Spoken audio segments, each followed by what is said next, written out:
royalties as producers, All right, as writers, you want to as break down? publishers. You want to do like a 101 on royalties and publishing? Okay, well, we'll break down what happens before publishing Do it. because most people here don't have a publish. I am a publisher now. Yeah. I am a publisher now. Like I built a publishing company last year when I realized how important it is. All right, so let's So say that these are words that most people think they know what they mean, but probably don't. And I'm playing a little bit stupid in this conversation for the sake of making you talk.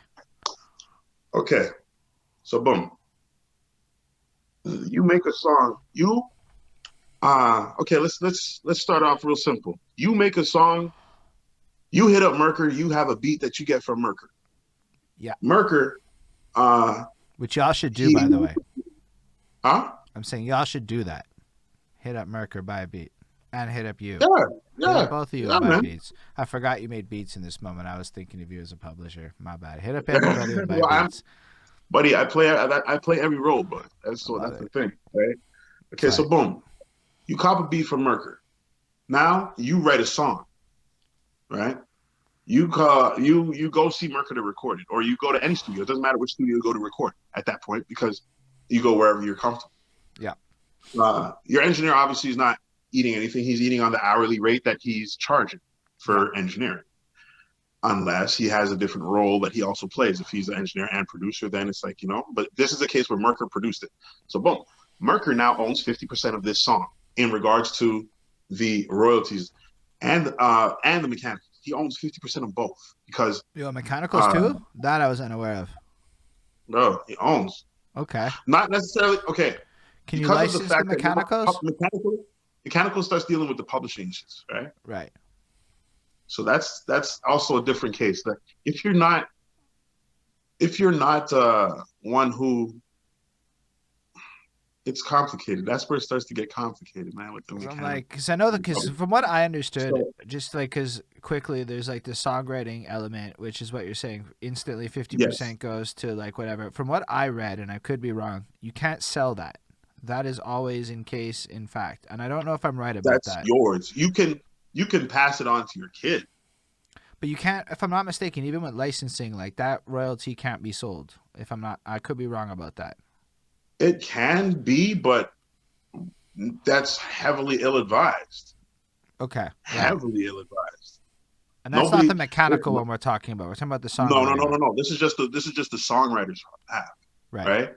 So when you have a publisher on board, that automatic. Okay, so before we get to the publisher part, 50% of the song is for the writer, 50% of the song is for the guy who made the beat, the Yeah. producer. So in this case, what SoCan calls that is the composer. Right. Composer and author. So it's not even songwriter. Author of the words, composer of the music. I like that. So 50%, 50%. The ways that you can find different people through SoCan to see if they're on SoCan is if you have their first name, last name, and social insurance, or if you have what is called an IPI number. Now, IPI numbers are basically numbers that every single songwriter's um, they call them a PRO. That's for what is that? What is it? What is it? I have no idea what a I don't even PRO remember is. what it's called right now. What it stands for? But they're PROs. SoCan is a PRO. ASCAP in the states is a PRO. BMI in the states is also a PRO. All three of them.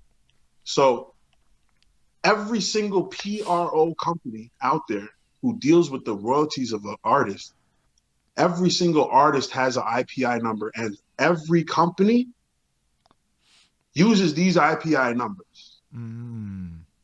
So if I do a song with a dude in Alabama, no, let's say Atlanta, okay? No, Let's say I Atlanta. swear, I did a whole album with a guy in Alabama with his beats. I swear. So then, boom, there you go. So boom, you do a whole thing like I do it in Alabama.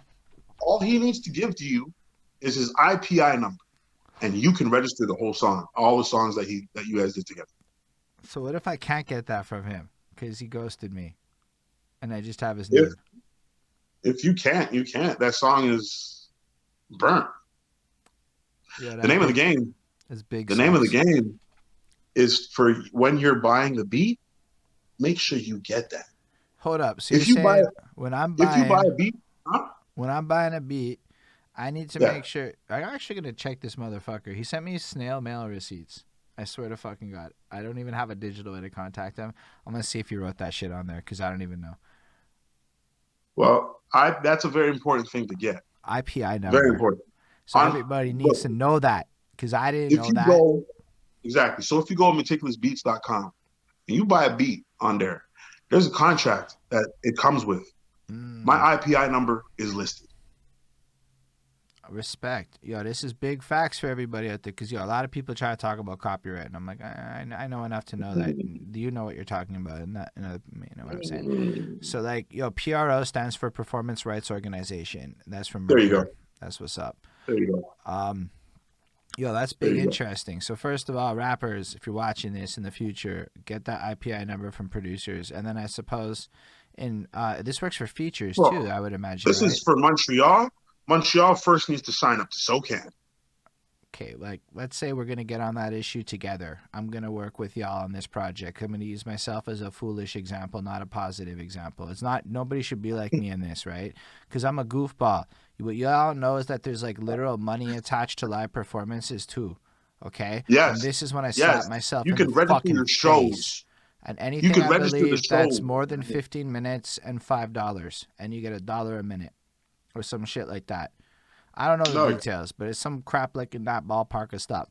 And I did a lot of that. Believe it or not, once upon a time, shows used to actually cost enough money and give you long enough sets where that was a viable fucking option, okay?